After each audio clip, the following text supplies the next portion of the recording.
Hello, splendid people. Today I'm going to look at a scary story. I haven't read this one yet, so my first time reading is with you guys, and let's just see what this one is about. The scariest sound a mom can hear. Ah! I hear the terrifying screams of my children and run after them as fast as I can. "What's going on?" I scream. My eyes are watery with fear that something has happened to my children. They look at me in horror and burst out laughing.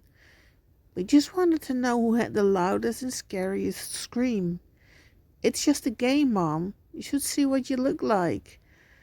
They look at each other, laughing and clutching their bellies. "Don't ever do this to me again. It scared me. Who will take care of you if I have a heart attack?" "Sorry, Mom. You told us to play, so we played. We didn't mean to scare you." They look sad. I must have yelled at them too much. "Play nice, okay?" They both say, "Okay." They have holidays, and I'm working from home and raising them. Now I hear the most frightening sound a mother of hyperactive and noisy children can ever hear. It's grave silence. I'm yelling, "Kids, what are you doing?" No answer. "Do you want ice cream?" Silence. I run off to check on them. I run into the room, but they aren't there. "Kids, it is not funny. Where did you hide? There will be no ice cream." I wander around the house looking for them in every corner, under the beds and in the closet. I can't find them anywhere. Despair sweeps over me. My innocent little children, where are they? I am crying and raging at the same time. I start throwing things around. I know they are in the house because I can feel them. I think I feel the presence of someone else too. Who is it? "My babies, where are you? Come to your mommy." I'm sobbing. The heaviness I feel in my chest is killing me and making me unable to breathe. I hear the muffled laughter of children and stomping in the hallway. I am running as fast as I can and full of hope that I have found my kids and they are okay. I'm in the corridor, but I don't see them anywhere. "Kids, where are you? I can hear you. Please come back to me." I'm raging. Are my kids making fun of me? Where does this anger come from in me? I grab the vase and throw it on the wall. Hopelessness, sadness, despair, emptiness, and anger consume me more and more. "Mommy, please stop. Don't worry about us. We're fine," my children tell me. I turn around and they are standing in the hallway with frightened looks. "Why are you hiding from me? Do you enjoy scaring me?" I ask them in a desperate whisper. "No, Mom. You're the one who left us. Grandparents tell us you went to heaven, but we keep telling them you're here with us, but they don't see you. They think we aren't making all the mess. You can go to heaven now. We're fine. You can go to heaven now. We're fine." Oh, that was the last sentence. So, the mom obviously is the one who died. There's no backstory, there's nothing. It's, I don't know, it's a little bit unsatisfying, the ending. It's just, I, apparently the kids can see her and they tell her, "Yeah, yeah, go up to heaven, it's fine, we're safe, it's okay." And she threw the vase against the wall with her spiritual energy. But yeah, I seriously don't know what to think about this story. It ended a bit abrupt. I would have like to see it evolve a little bit more, but I guess that's what it is. And let's see if we can find another one which may be a little bit better than this one, or at least has a nicer ending to it. My brother is the one to blame. I used to look up to my older brother. Matt was smart, handsome, athletic, and the kindest person you'll ever meet. Everyone wanted to be him, and all the girls wanted to be with him. Matt truly had it all. Yes, and you have him as your brother, so you have him in a way. That was until he met her, his girlfriend Samantha. They started dating in their senior year of high school, the two most popular kids at school who were meant to be. He was in love with her, and he spent every waking moment attending to her every need. His love soon turned into a sick obsession. Yeah, that kind of sounded like it when you wrote that he would do everything for her, and not very healthy. Matt and Samantha set out for a university a few cities away. My family and I hadn't heard from him in months, but we assumed he was simply preoccupied with college. I think Samantha did something to him. Hmm. It was nearing the end of spring when the whole world flipped upside down. I'll never forget coming home from school and seeing my parents seated at the kitchen table. My mother was crying her eyes out, while my father sat there blankly staring at my mother's phone. Mom, what's going on? I asked reluctantly. My mother tried to compose herself, but ended up crying even harder.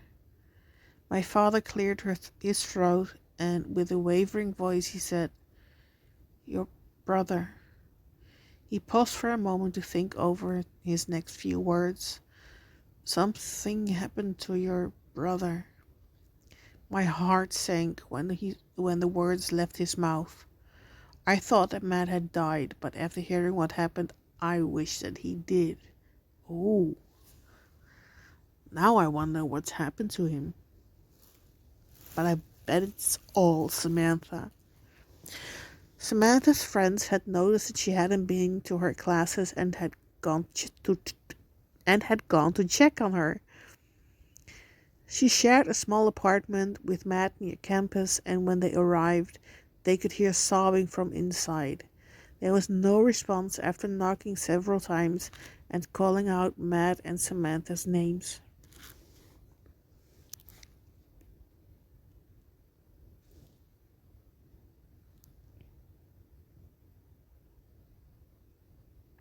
Their concerns grew by the second, so after a few more failed attempts, they eventually called the police.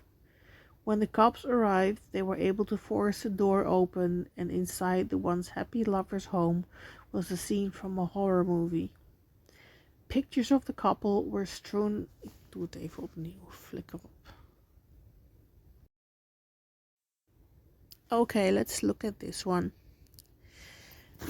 My brother is the one to blame. I used to look up to my older brother. Matt was smart, handsome, athletic, and the kindest person you'll ever meet. Everyone wanted to be him, and all the girls wanted to be with him. Matt truly had it all. That was until he met her, his girlfriend Samantha. They started dating in their senior year of high school, the two most popular kids at school who were meant to be. He was in love with her, and he spent every waking moment attending to her every need. His love soon turned into an sick obsession. Yeah, kinda sounds like it already. Matt and Samantha set out for university a few cities away. My family and I hadn't heard from him in months, but we assumed he was simply preoccupied with college. It was nearing the end of spring when the whole world flipped upside down. I'll never forget coming home from school and seeing my parents seated at the kitchen table. My mother was crying her eyes out, while my father sat there blankly staring at my mom's phone. Mom, What's going on? I asked reluctantly. My mother tried to compose herself, but ended up crying even harder. My father cleared his throat, and with a wavering voice he said, your brother. He paused for a moment to think over his next few words. Something happened to your brother. My heart sank when the words left his mouth. I thought that Matt had died, but after hearing what happened, I wished that he did. Hmm, I wonder what this Samantha girl had to do with it. She like a demon and something? Let's see. Samantha's friends had noticed that she hadn't been to her classes and had gone to check on her. She shared a small apartment with Matt near campus, and when they arrived, they could hear sobbing from inside. There was no response after knocking several times and calling out Matt and Samantha's names. Their concerns grew by the second, so after a few more failed attempts, they eventually called the police. When the cops arrived, they were able to force the door open, and inside the once happy lovers' home was a scene from a horror movie. Pictures of the couple were strewn across the floor, furniture was toppled, and crying could be heard from the bedroom. The officers on the scene found my brother covered in blood, hunched over Samantha's corpse, and her abdomen had countless stab wounds.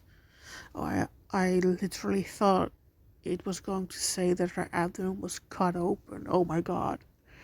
I think I watched too many true crime where the sick perpetrator actually cuts their victims open. Ugh, I was expecting that here. Now I'm sort of happy, sort of, that it was just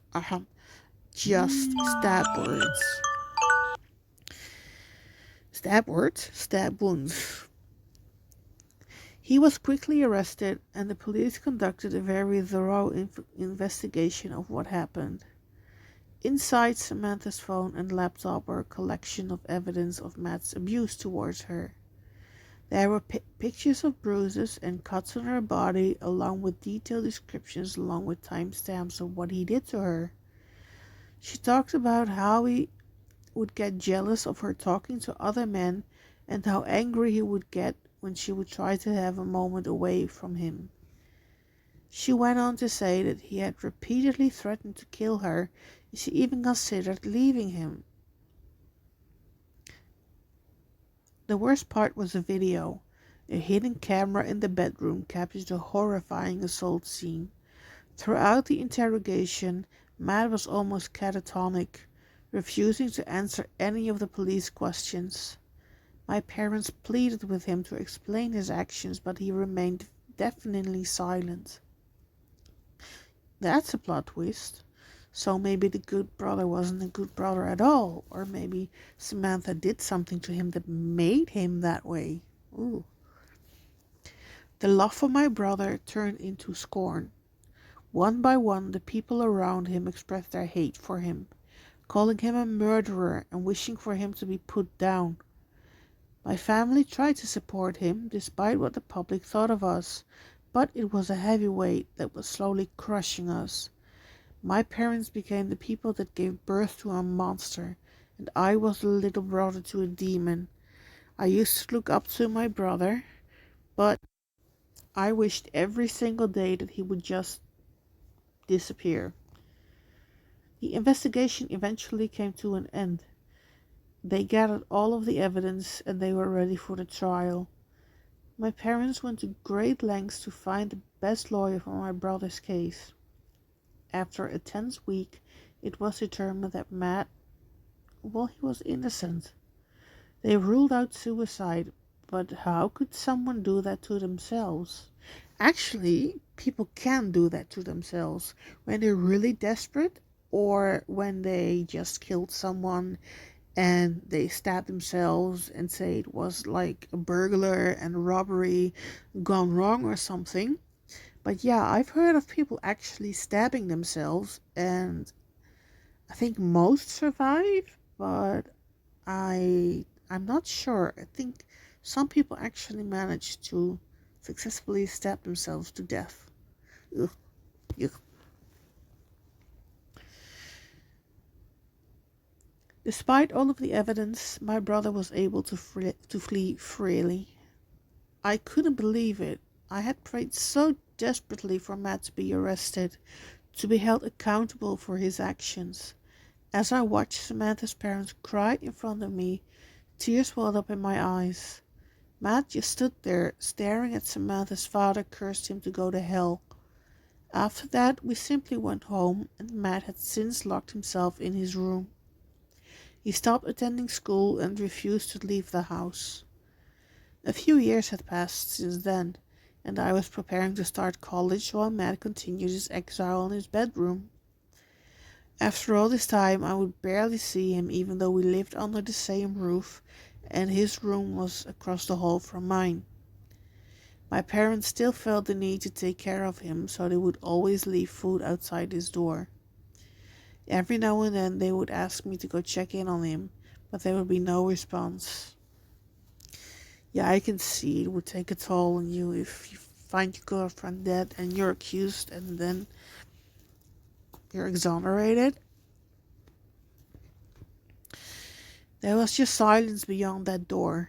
I thought that he died, but late at night I would hear him leave his room to use the restroom and clean up a bit. I felt disappointment each time I heard his footsteps go through the house. One night I caught a glimpse of him.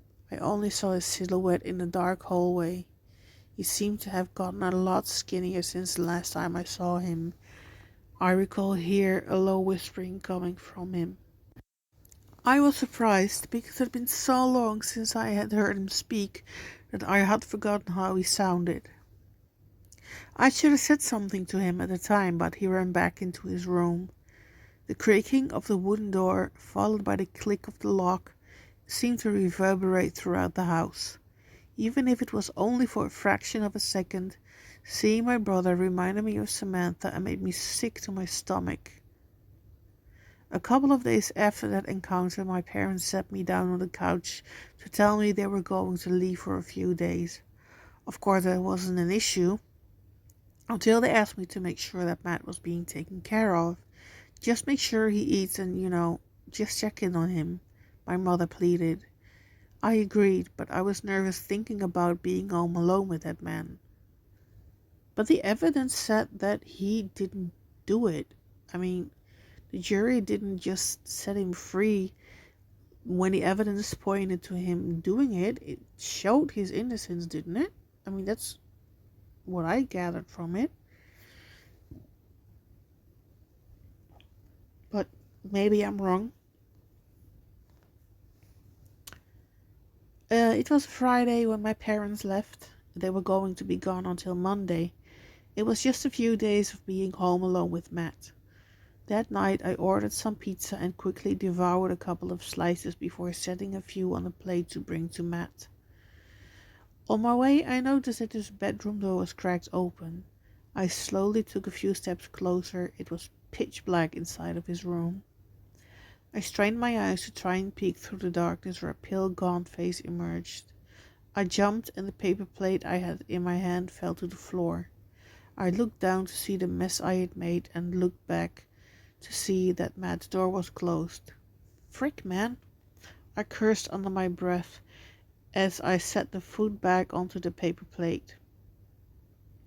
I left and came back with a new plate of food and placed it on the side of his door. I knocked on Matt's door and called out, "Hey, I bought you some food. Just eat when you want, I guess." I expected to hear silence, but I could hear whispering coming from inside of his room. I decided to leave him alone and went straight to my room. I spent the rest of the night lying in bed, listening to music until I fell asleep. That night I dreamt of Matt's white, mask-like face staring at me from the end of my bed. Yikes. The next day went by like normal. I got some errands done, talked with some friends, and played some video games. It wasn't until that night that I noticed that the plate of food I had set aside for Matt last night was left untouched outside his door. I called out to him, "Matt, you should eat." I stood there for a moment, but there was no response. Then I knocked on his door, and when my first fist made contact with the wooden panel it slowly pushed open, I could hear crying from somewhere inside his bedroom's darkness.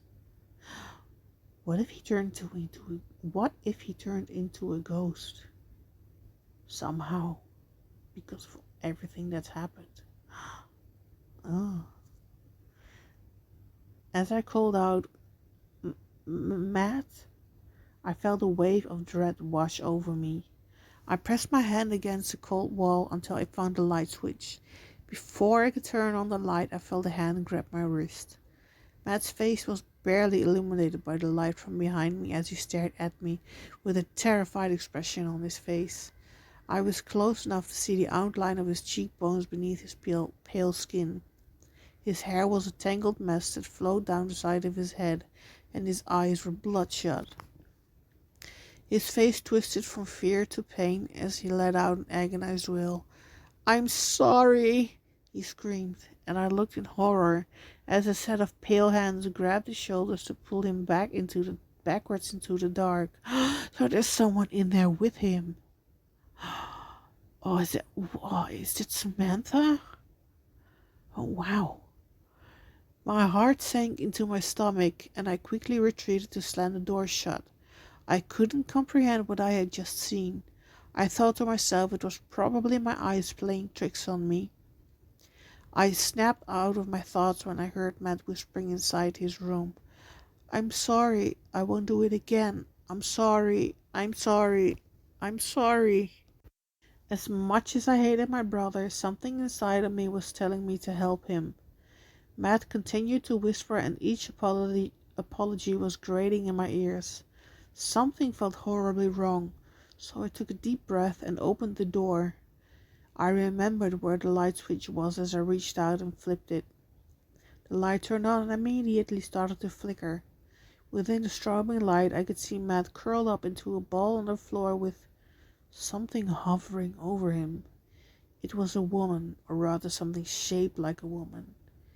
It was so skinny that I could make out each bone underneath his light gray skin.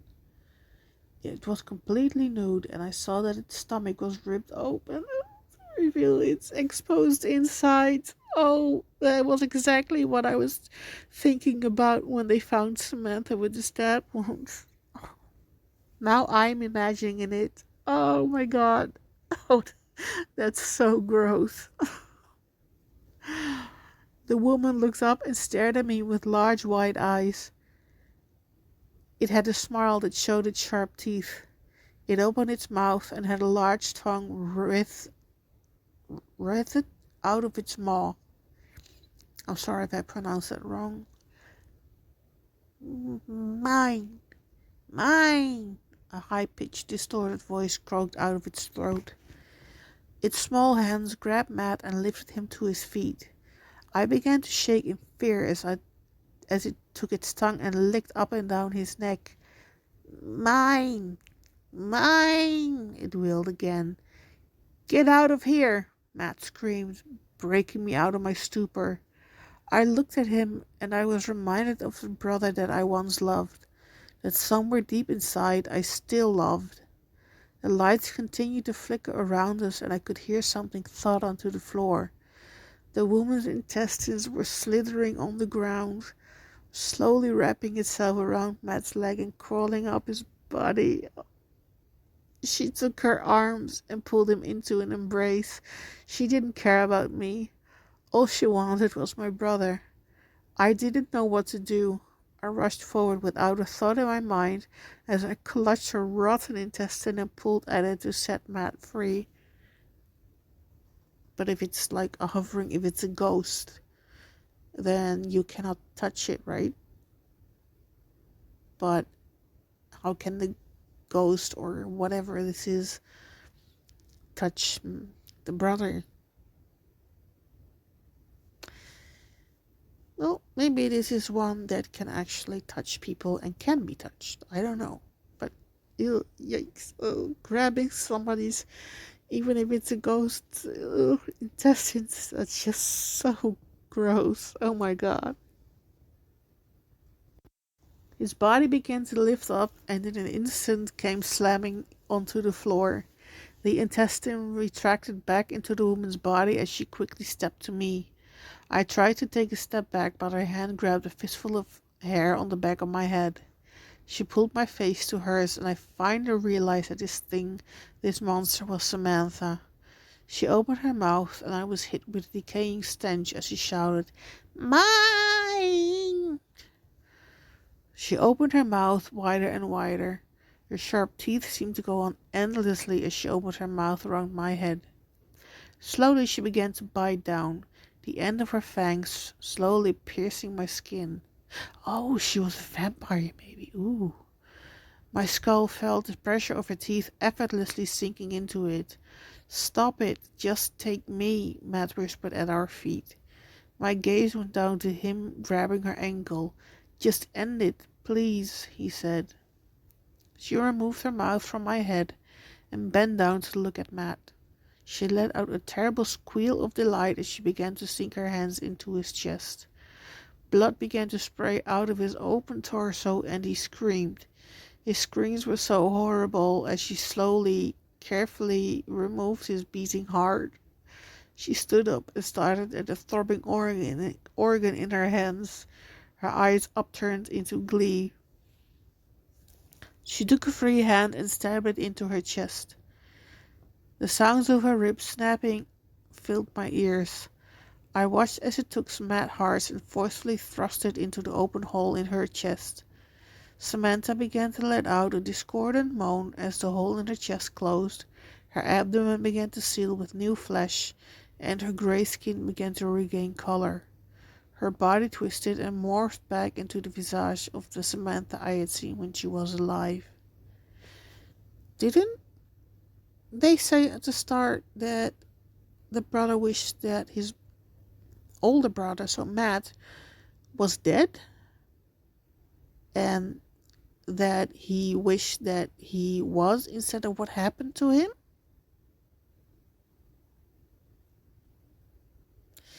That's a little confusing, but it seems that Matt's dead now.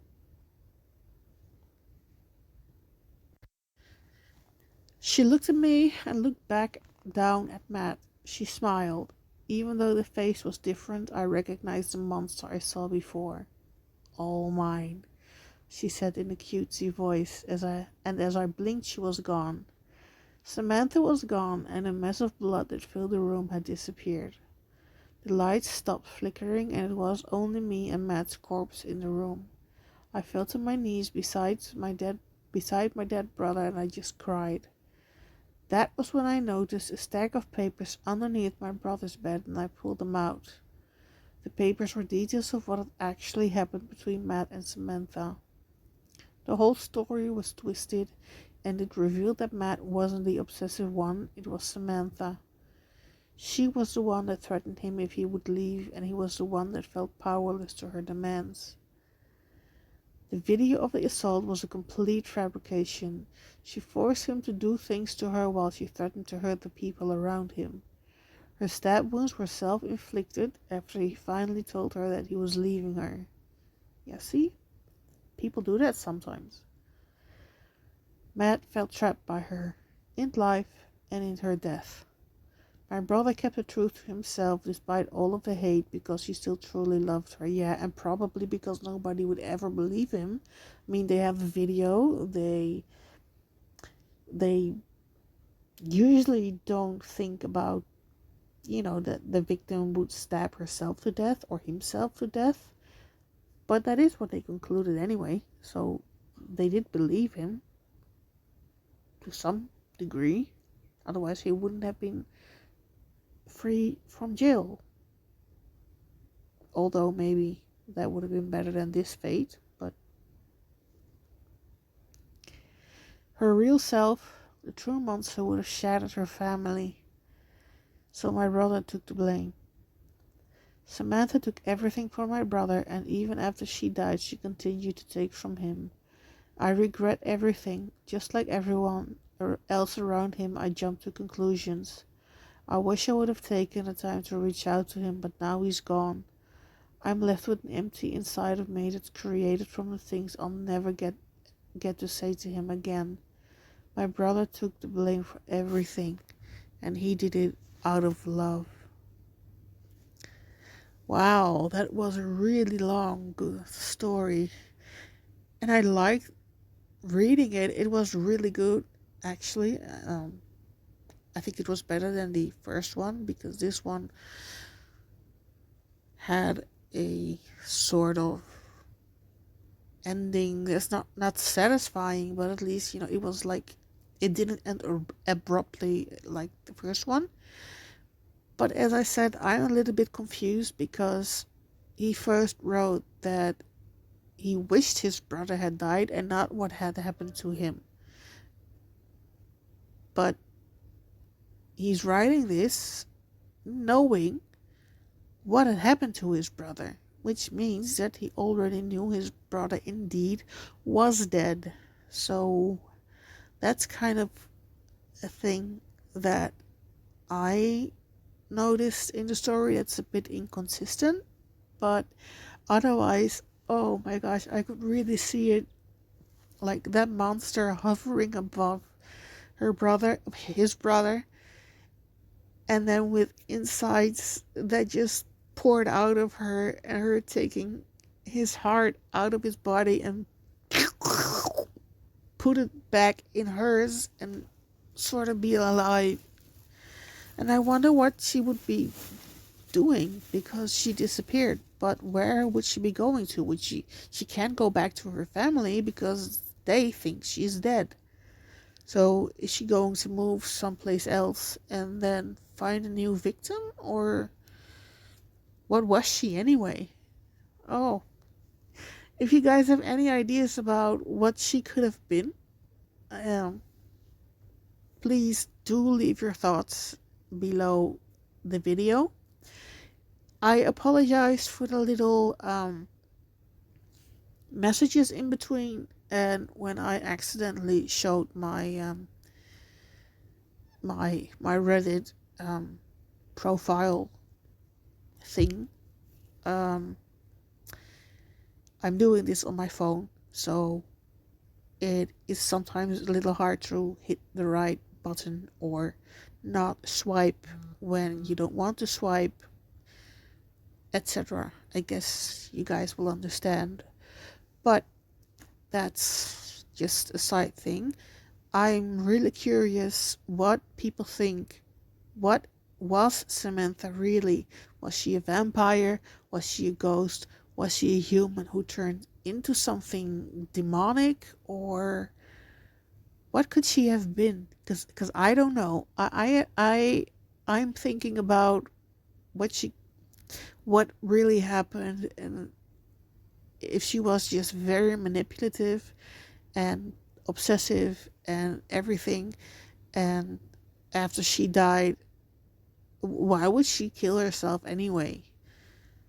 I think she had set her eyes on him as a victim that she could, use for her purposes. And maybe her time was like running out from her previous victim or something, and she needed a fresh heart. So that's why she did the things that she did, and making sure that he was um, deemed innocent so that she could have the complete control over him. And with a new, fresh heart, she could go on to live another so many years, and then she would need to find another victim again. Yeah, no, I don't know. I think the latter, that's basically the point of what she was doing, but that still makes me wonder what could she have been from the get-go. Any ideas? Please do leave it behind. It's enough for me for now. Uh, I am sounding a little bit nasal. It's because my nose is like fully stuffed, so I'm sorry for that. And I will see you guys in my next video, I hope. And until then, I will wish you all a very good night, day, evening, whatever, wherever you are, and stay safe and bye bye.